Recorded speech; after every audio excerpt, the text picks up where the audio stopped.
Good morning, everyone.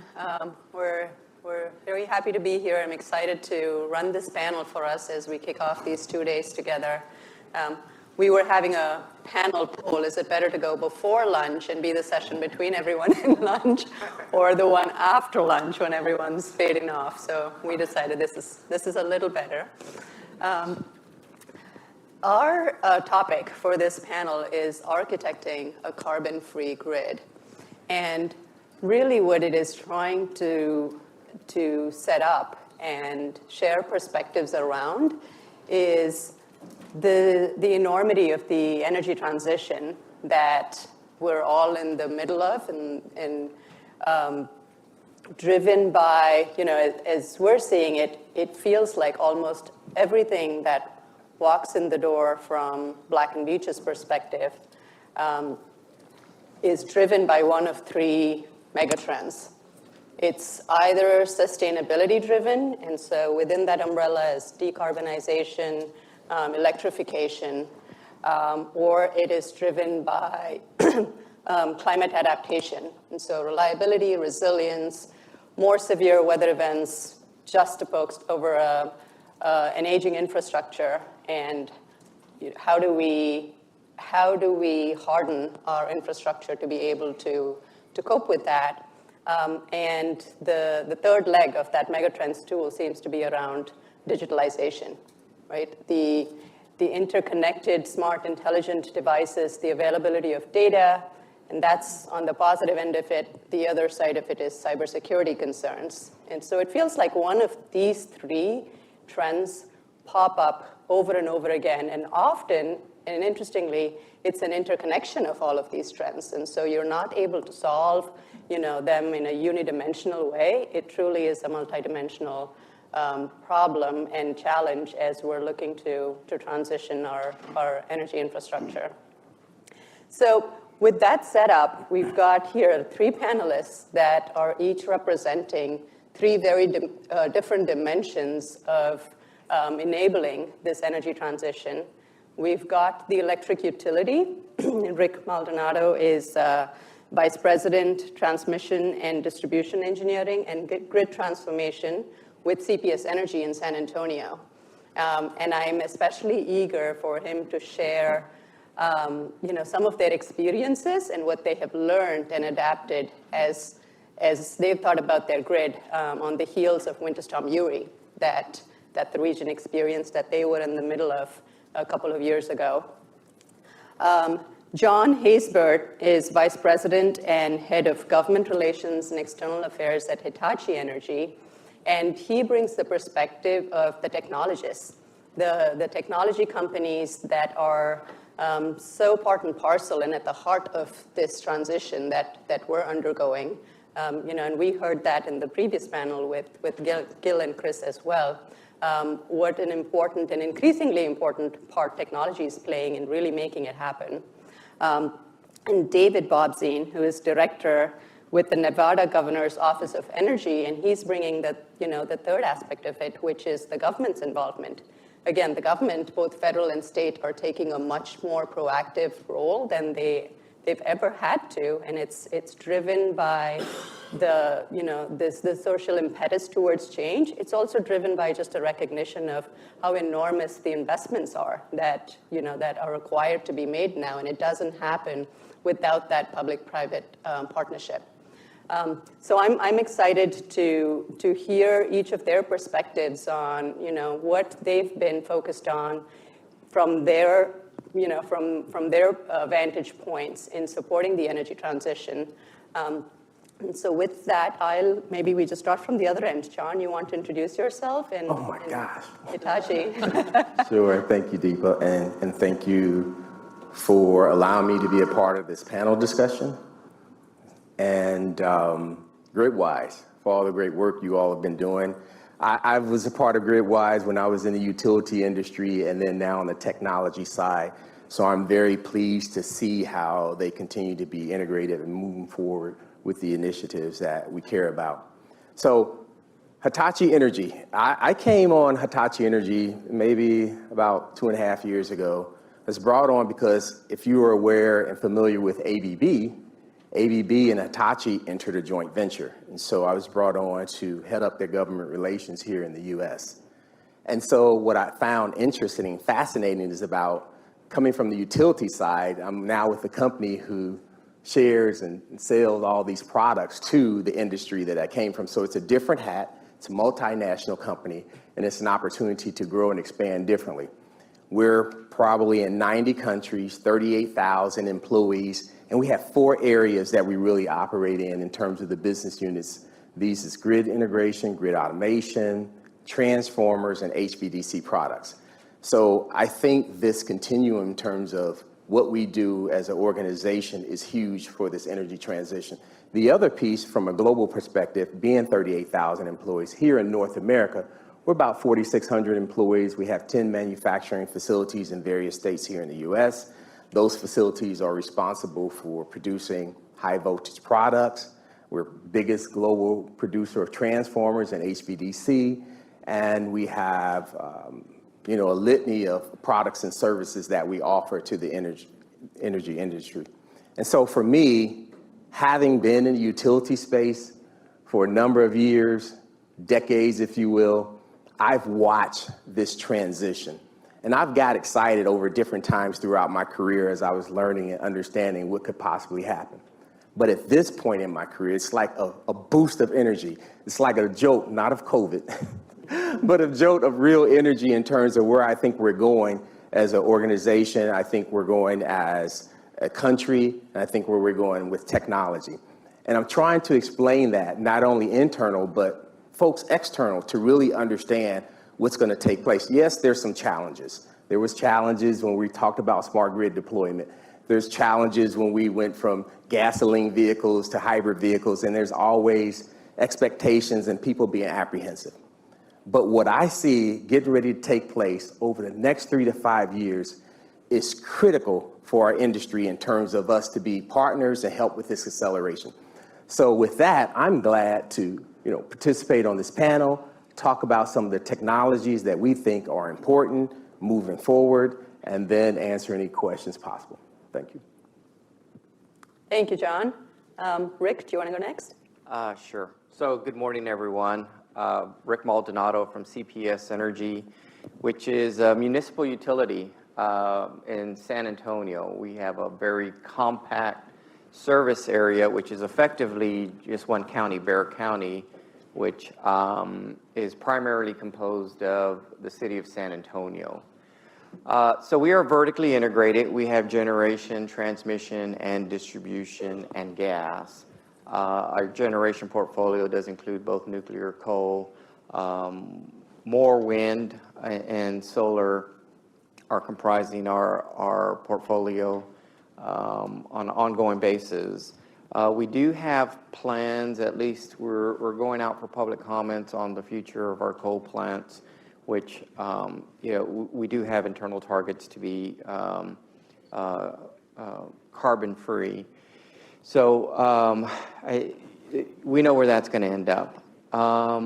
Total, we have just under 1 million electric meters and about 350,000 gas meters. So happy to be here this morning. And one of the fastest growing metros in the country as well. Yes, and I wish it would slow down at least a little bit. David. Well, good morning. My name is David Bobstein. Thank you, Deepa. I serve as the director of the Nevada Governor's Office of Energy. And so as Deepa opened with, I'm hoping to share some perspectives from a state energy office. I think I've said a few times this morning, if you've met one representative of the state energy office, you've basically gotten a window into one state energy office. We're all very different, but as was introduced, we feel like we're very critical to all the work ahead of us. And so I want to give you a sense of kind of the policy landscape, as well as some of the challenges that I see coming down the pike. I will say that anything I say this morning has a shelf life of about 26 days because my governor was not reelected. But that said, the policy and I think the landscape is set for this topic. And I'm not just talking about IIJA and IRA, which certainly is a major component all the work and all the things that are happening on the ground in Nevada. But Nevada was actually the second state in the nation with a renewable portfolio standard, 50% by 2030, and then 100% carbon-free goal by 2050. We also have a lot of bipartisan history when it comes to the support of clean energy in Nevada. Something else that our office does on this front, in addition to monitoring our progress on the RPS, is we have a renewable energy tax abatement program that provides some partial abatements of sales and use taxes and property taxes for utility scale renewable projects. So that gives us a really good window into how much renewable energy is being built and what is in the pipeline. And we know, and here's another policy achievement that kind of sets the course, we were very supportive of the Energy Act of 2020's goal of 25 gigawatts of renewable energy being permitted on federally managed public lands by 2025. And if you talk to the Nevada Office of the Bureau of Land Management, BLM, they'll tell you that north of 13 gigawatts of that 25 gigawatt target is going to happen in the Nevada geography. So that's a lot that's going on in Nevada. So plenty more to come. Our office engages regularly with BLM and the industry to kind of monitor the permitting pipeline. We also take more targeted actions when it comes to supporting procurement of Nevada renewable energy. We've engaged with the California Public Utilities Commission to encourage them to get more solar and get more geothermal from Nevada, with the hope that that then supports identification of transmission priorities before the California Independent System Operator. So it's a little bit of a wonky way for us to be supporting transmission in Nevada, having to go over to Sacramento and intervene with CPUC and then talk to CAISO. And all that's to say, another big topic that's playing out in the West is a regional conversation around the future of electricity markets. And obviously that's going to be a big piece.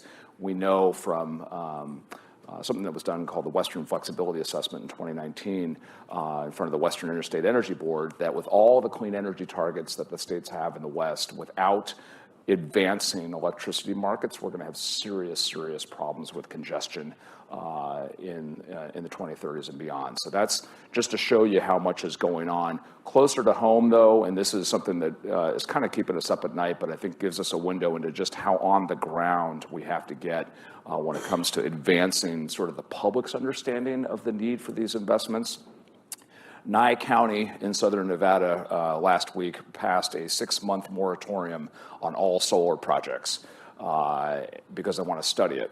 So I'm somewhat dubious as to their intentions behind this and where they hope to go. And obviously there's a question about county supremacy over federal land management policy and all that stuff, and that's a fun conversation. But it just shows how much of a gap we have as a community, as an industry, to advance the need for these investments when it comes to infrastructure.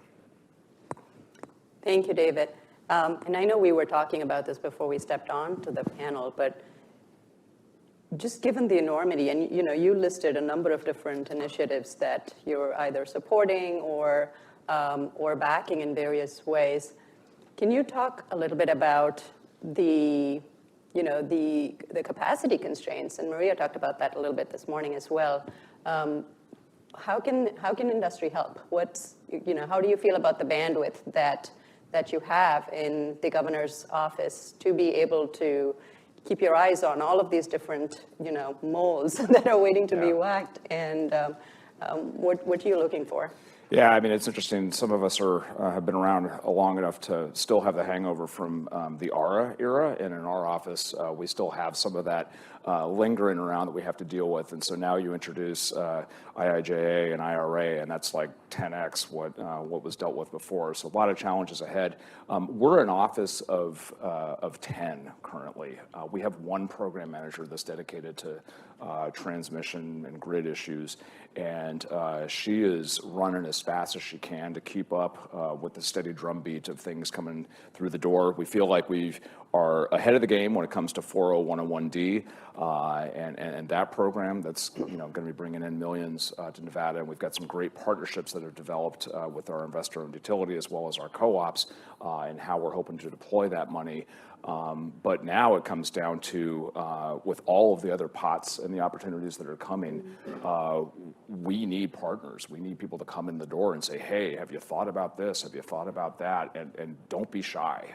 We need help. We need assistance. You'll find this dynamic, I think, replicated in a number of the western states in particular, but all across the U.S. I mean, you have big states, you have little states, and I think everybody needs help. I think at the end of the day, when we look back and assess the success of IIJA and IRA, it'll be the story of those unique and creative partnerships that industry has been able to create to deploy the money. Are there any examples you'd be able to share? Yeah, so we've got Bryce Junker with Grid Forward actually coming out of a conference a number of us were at the other month in Denver, kind of as an ad hoc thing, brought together a number of the western states to look at some of the GRIP funding and figure out some priorities and make some suggestions and provide assistance. Literally saying, okay, we've got these deadlines for these concept papers, can we help you write them? And we said, yes, let's do some templates. But then it also kind of pushed us out of our normal perspectives to look for, okay, what are these regional issues that we can come together around? Wildfire being a big one, and the grid resilience related to wildfire is something that we're looking for. So it really is making phone calls and saying, hey, have you looked at this program? Are you applying? Have you thought about connecting with these people over here? We need everyone's eyes and creativity on this matrix. Sort of a message of help us to help you. Yes. Right? Yes, please. Don't wait for us to figure it out and have all of the answers. Come to us with ideas. Thank you. John, I wanted to see if you would share how are your customers for at Hitachi Energy using technology as they're trying to advance their decarbonization journeys? So when I'm thinking about this title and how we are looking to decarbonize our future, I think about two of the bigger emitting sources out there, transportation and power generation. So obviously, when you think about power generation, there has to be this investment in things that companies are investing in, such as renewable wind and solar. And I think about transportation, obviously, the panel earlier spoke about where we're going with electric vehicles, obviously charging infrastructure needed to deploy those vehicles. And I think about those sources that are going to take place. But some of the technologies that we're using regarding HVDC, we just had a groundbreaking event last week in New York where Champlain Hudson Power Express will be deploying power from Quebec, Canada to New York. And this is probably about 600 kilometers of cable that will be running to New York with an opportunity to power 1 million homes. So when I'm thinking about this technology, and I try to put my utility hat on, and I understand how generation takes place from a power plant all the way to the substation to the customers, and I'm thinking about the line loss. So I'm thinking about efficiencies when I'm thinking about HVDC. And so one of those technologies that we're using here now being announced last week is a technology that the U.S. needs to use to deploy more renewable integration across the grid. In Europe and other countries, we use this technology. We have 200 megawatts that's been deployed, base load. And so the U.S. and the conversations that we've had with the agencies like Department of Energy and FERC, they see this as a needed technology. Our customers understand it, and so we believe now with the efforts to move in this energy transition, we believe with the funding around IIJA and obviously IRA around these tax incentives, that there's going to be an opportunity for utility companies to use more HVDC. And that's inclusive of other systems and products that we have, SCADAs and DERMS and FACTS. With the offshore wind boom taking place along the East Coast, I think this is a great opportunity because we use this HVDC technology for offshore wind platforms and connecting from one point to another point. And this is going to be key for our customers to really get a hold of and be a part of, in addition to the other products that I mentioned. So that's some of the stuff that we're trying to do in the space of help decarbonize in the future. And one last thing I'd say is, when I think about transportation, I think about EVs, and I try to make sure the dots are connected in terms of where we were, where we are, and where we're going. I have a 1977 convertible VW. It's really a high-powered lawnmower engine. My buddy and I, when I purchased this from the guy, he said, I put a new engine in that car when I bought it because that year, 1977, came with fuel injection. And he said, I did not like the fuel injection. Now, think about 1977 moving forward with being efficient with fuel injection. This guy put a carburetor engine back in there. So I think about where transportation vehicles were then, and a VW was considered efficient in terms of gas mileage and what it can do. And then I think about where my vehicle I drive today, which is a hybrid vehicle, and how efficient that vehicle is and how far we've come. So when we're thinking about reducing emissions, decarbonizing our future, I can only imagine what it would be like when I get my electric vehicle, because these are areas that I think is going to help reduce the emissions overall. So I just want to ask that piece. Thanks. Yep, thank you, John. And I know, Rick, you're in the middle of trying to figure out, the transmission options, including HVDC, as well as achieving reliability and resilience for your system, in the middle of this rapidly growing market. Can you talk to us a little bit about, what your experience was going through Winter Storm Uri? And obviously there was a lot of attention, a lot of backlash, but the real work that you needed to do, didn't go away. You were dealing with that maelstrom. Can you share with us, what that was like? Sure. So Winter Storm Uri was quite painful for everyone, in particular our customers. We learned a lot. We lost generation. We found that our ability to respond really needed to improve. And so on the heels of that, we did the traditional system hardening activities that most utilities do, increased our vegetation management program, even undergrounded a few overhead lines, installed some electronic reclosers to add some more distributed automation capability out there.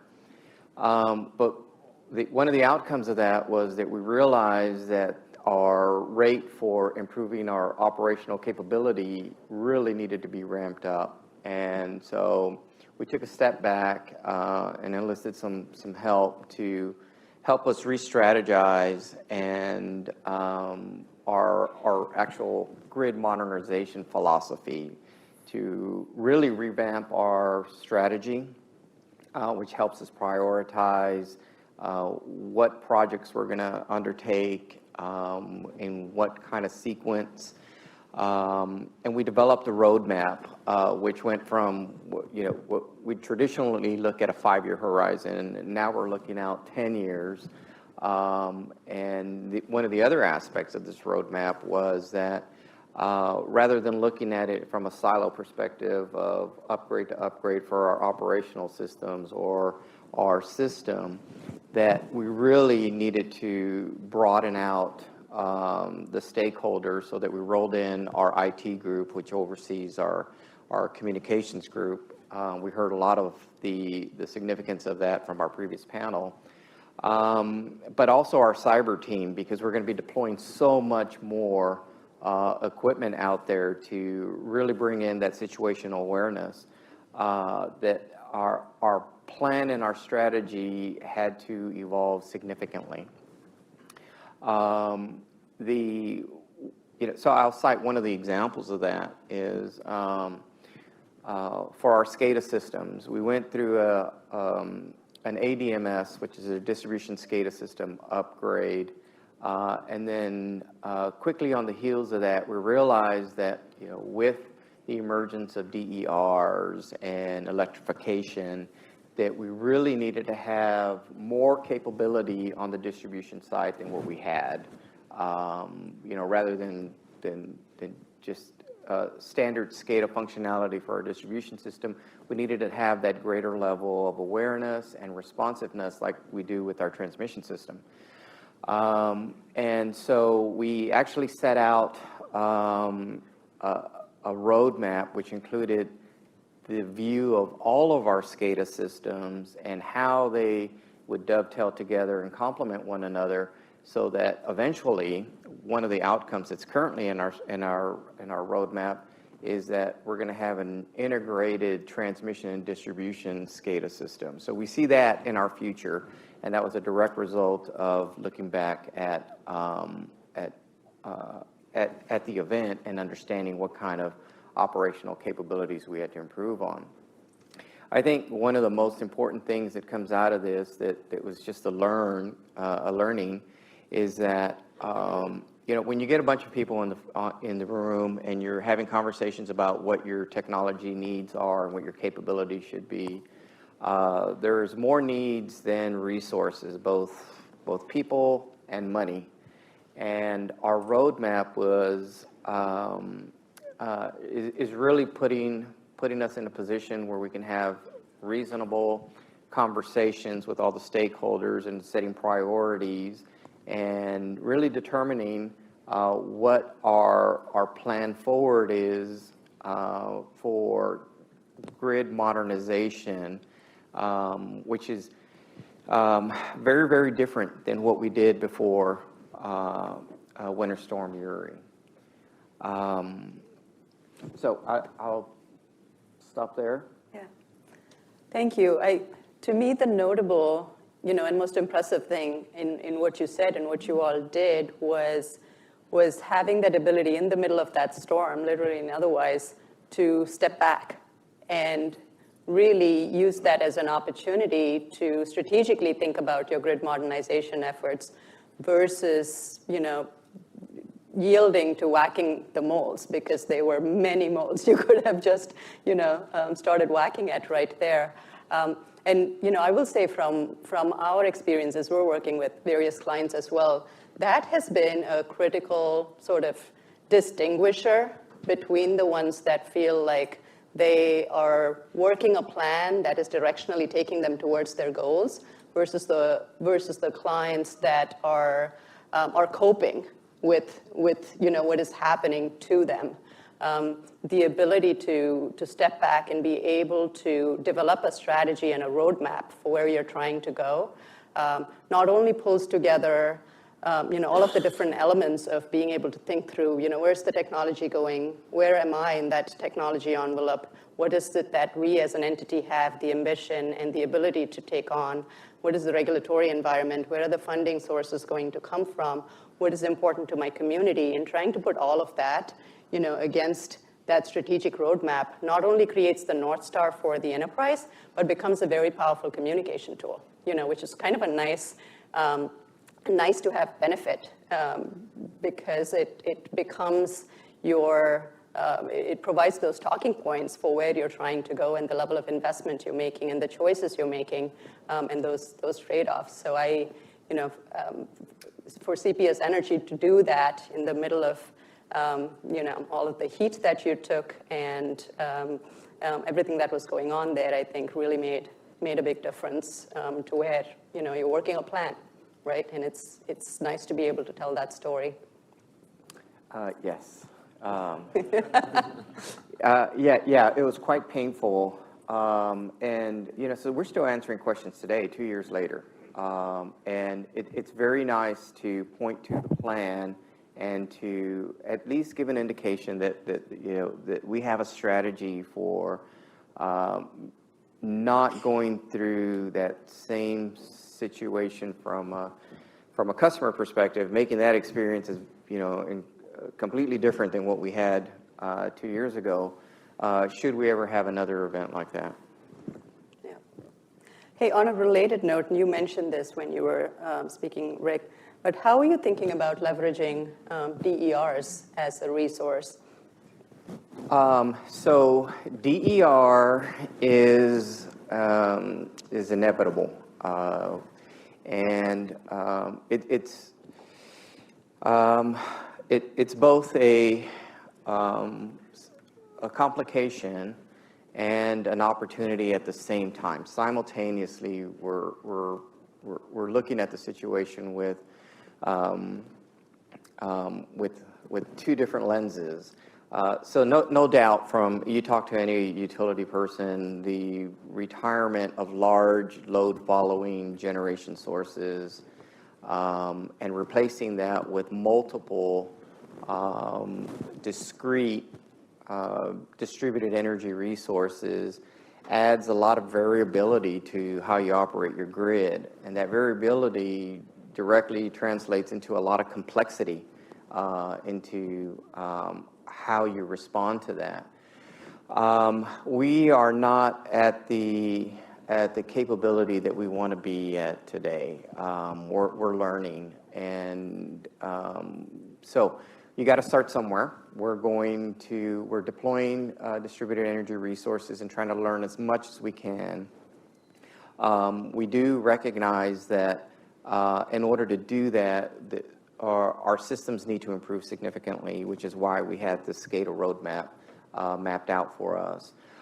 We also recognize that that potentially in the future that our planning process is going to change. So we, rather than having a distribution and transmission plan and then our generation folks completely isolated from that planning process, we see that we're going to have a more integrated approach to planning, so that someday that we actually apply a generation solution to solve localized distribution issues, which improve resiliency and reliability, but also defer large capital investments in terms of expanding a substation or building out a new distribution circuit. So those are kind of the things that we're thinking about when how to leverage DERs going forward in our grid. I put them in the frenemy category, right? Can't live with, can't live without. Yeah. John, as you're looking to support this this transition and working with various clients, what do you see as some of the bottlenecks that might, slow the acceleration of the adoption of these technologies? So I like what Rick said, and I like what Gil said earlier about what utility companies are doing. They're starting to plan more in terms of how they can integrate DERs.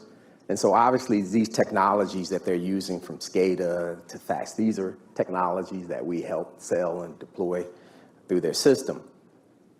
Coming from a utility company, understanding that folks would always say utility companies are risk averse. They're thinking about certainty.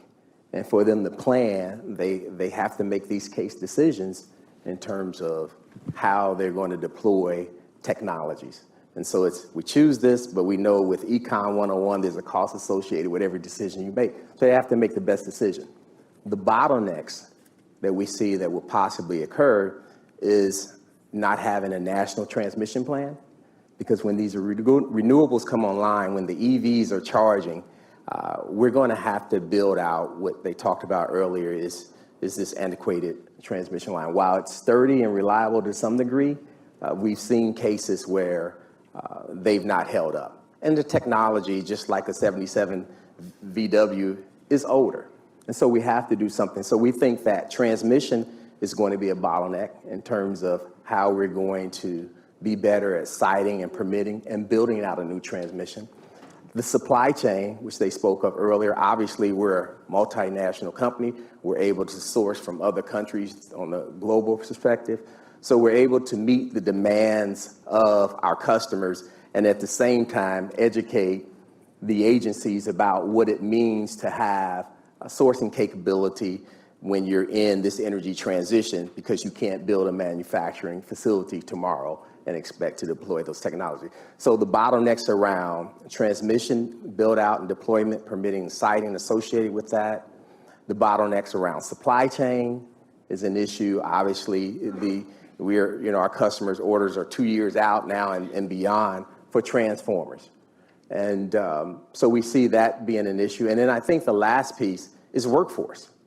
We have a workforce that is starting to retire.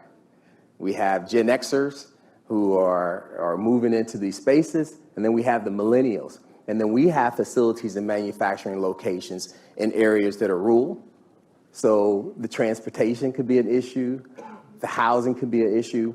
And these are things that we see are potential bottlenecks, but these are things that we're trying to get ahead of by working with the states that we operate in and say, hey, okay, there's some funding opportunity to increase transportation in some of the areas that our factories are located. There's an opportunity to look for housing development. And these are all part of this energy transition moving forward in terms of the resources that will be used. So those are probably three things that I see as bottlenecks. Transmission, so we could integrate renewables in the grid and continue to support load. And then obviously supply chain, and then lastly, workforce. Yeah, I saw a lot of heads nodding along. I think we can all sort of, that resonates with what, all of us are dealing with. Yeah. It truly does feel like be careful what you wish for kind of problem, right? Just the across the board resource constraints do we have enough people to get what we need to get done? Rick, actually, do you want to talk about what you see as the challenges as you're undertaking this journey? Yeah, so a lot of similarities, and I think we heard some earlier too,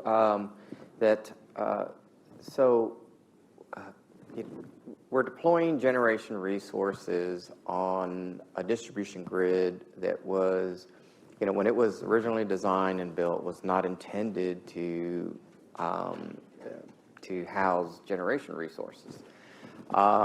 Which means that one of the big challenges for us is how do we manage that so that we don't indiscriminately just say, hey, we're going to overbuild our distribution system so that we don't create overloads and maximize the budget and the funding that we do have.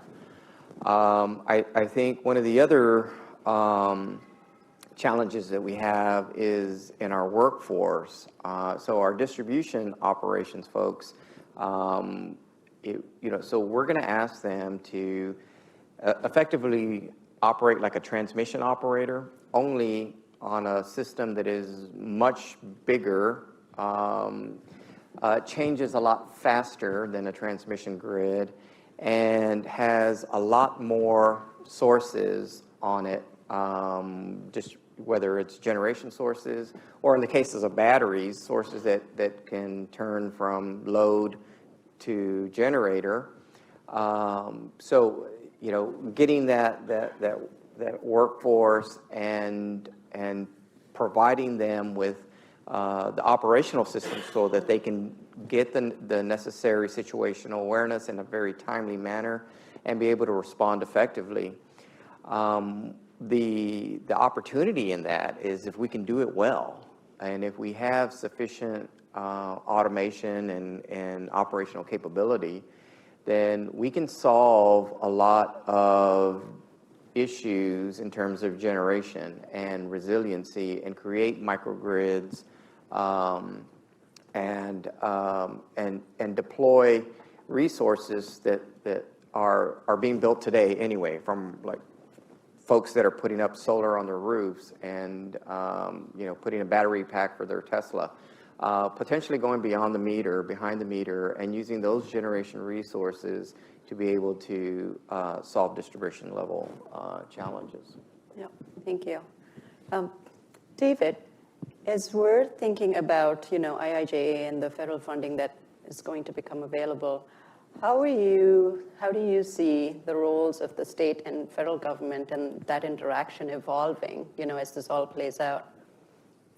Well, I think it's a journey that we've embarked upon as partners, but also it's a learning experience for sure. And I do want to give credit to the DOE at all the different offices at the state level, where the implementation, our main point of contact is with the state energy program and the program officers that we have. And then also there's this overlay of intergovernmental relations representatives for the different regions that are also kind of providing us with communication lines into DOE. And what I think is so far so good in terms of everyone's patience being extended to all the partners in that relationship, in that guidance shifts, deadlines change. Thankfully, we see some evidence of information coming up from the states that then gets incorporated into how the DOE is looking at things, and so I think that is important. But it's also, we are heavily reliant at the state energy office level on NASIO to kind of keep tabs on everything that's happening, and convene us as state energy offices when the different RFIs come out to say, okay, well, what are the major things that we need to make sure go up to DOE, and how does that come back down? So far so good, but I think we're in the early days of the relationship. One disappointment thus far is with some of the timelines that have started to slip a little bit, and it's not like it's any big surprise. I mean, it's just, this is going to happen. But the original intention was to have an early infusion of dollars to the states through the state energy program be kind of at the front end of the IIJA experience, so that states could build up their capacity, their expertise, to better position themselves as the competitive opportunities started to come out. Well, we have just now put in our application for that increase, so we're a little bit behind schedule, hoping to get access to that money, to put it to use, to be able to build up our staff a little bit. At the same time, here come the competitives. So it's an interesting relationship. I think it's a positive one for the most part. It's very iterative, but I would offer that there's a lot of room for industry to engage in that conversation as well. Help the feds understand the states, help the states understand the programs and what the opportunities are. So yeah, there's a lot of work to be done. And are those the sorts of partnerships that you're hoping that industry will provide? Yes. As they're looking to find access to IIJA and accelerate this process, and this, translate between the feds and the states, essentially? Yeah, and I think it was sort of possibly an intention behind the law as well, is that it has already forced these relationships to a higher level. I mean, we have almost weekly conversations with the transmission folks in our investor-owned utility about this. And so just that, forcing of deeper relationships between partners is an example of early success. The money hasn't come yet in that area. The projects haven't been built, but just the opening of the conversations and the deepening of those relationships, I think, is positive. Deepa, if I can add on to that, I know we're talking a lot about battery storage, microgrids, technologies, probably at a commercial scale in terms of what businesses can do. And I think that's extremely important, because that's how we could address a lot of the top tier 1 issues. But what I like about the IIJA is not only the IIJA, but the IRA in terms of its reach. From a Justice 40 initiative, I think about homeowners having an opportunity to reduce their footprint with high efficiency furnaces and water heaters and heat pumps, and that's always left out the equation. But I recall when I first installed a 92 plus high efficiency furnace, the payback from putting that in there, and then the amount of energy that it was using less versus the older furnace, is really going to be part of this footprint that a lot of people aren't talking about in terms of the everyday consumer. And if we think about, carbon reduction, footprint, Justice 40 initiative, and some of those communities who are, socially, economically deprived, and to a state where they don't have the resources, this is going to be huge for them as well. And I like to think that the technologies that companies are deploying, the initiatives that the utility companies are doing in terms of, trying to make sure that the customer benefits, and then working with the federal and the state government to make sure that these benefits are extended and these laws are upheld. I think this is a game changer I see moving forward in this energy transition. And I said that earlier from my career. I've never seen anything like this come into pass, and just excited to be a part of it. That is such an important point, John. I'm so glad you mentioned it. The social justice considerations have never been more front and center, I think, or center stage. And layering that on, alongside this transition is such a powerful opportunity, but it's also another dimension of the challenge. As you're looking at that optimization problem, right? And Deepa, if I could on that point in particular, it's fascinating to watch how Justice 40 will take shape in meaning, in measurement, in quantification, qualification across the states. What I've offered to our governor's office is that, yes, we have plenty of guidance from the federal government as to what Justice 40 should mean and how we're to approach it.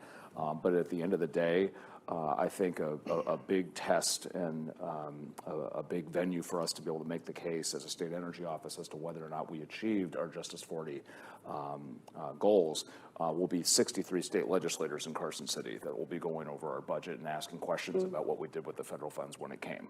So I just put that on everyone's radar. So as you're working in the states, understand that state legislators watching the money and coming in are going to have appropriately very high standards for what they interpret as Justice 40.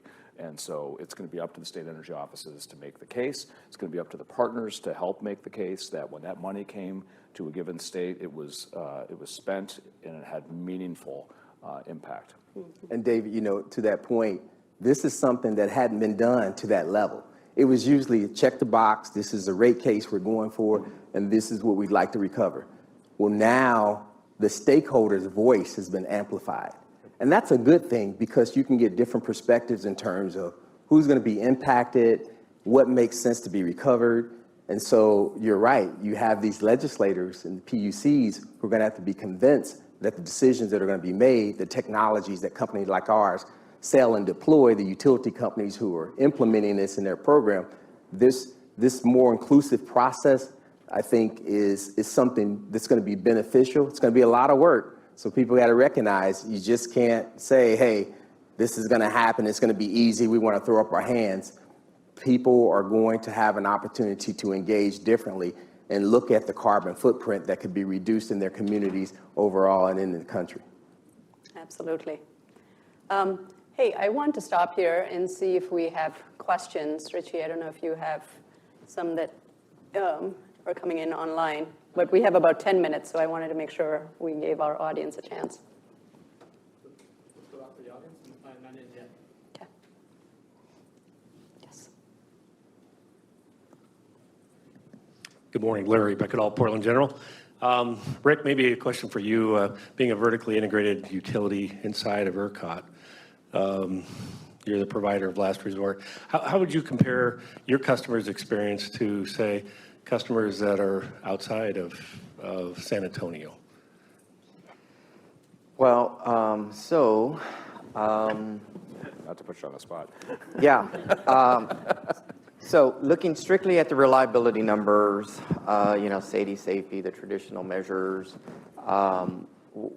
we tend to perform at the higher level of achievement. So we have reasonably good reliability numbers. I would say that, so just a general comment is that, following the IEEE rules for measuring SAIDI and SAIFI is a good thing to baseline all utilities. But from a customer's perspective, having to layer in those major event days, the storms, what they're really actually seeing is something that we're starting to take a look at, right? So now we're looking at all outages that are affecting our customers, and not just being able to compare ourselves with other utilities on the cleansed numbers, if you will. Finding that information from other utilities to benchmark ourselves to see how we do under all outages is not as easy as as we would like for basis of comparisons. I do think that because we're a municipality and we're effectively owned by our ratepayers indirectly, that there's a higher level of accountability that we face in terms of where we invest our infrastructure and modernization dollars, where we deploy reclosers, make sure that it's equitable, and they have a significant voice in what our path forward is going to be for our generation mix. So I think that's a difficult question to answer, other than to say that I think that we very much incorporate our customers, our residents, our owners, which all is the same, into our decision-making process.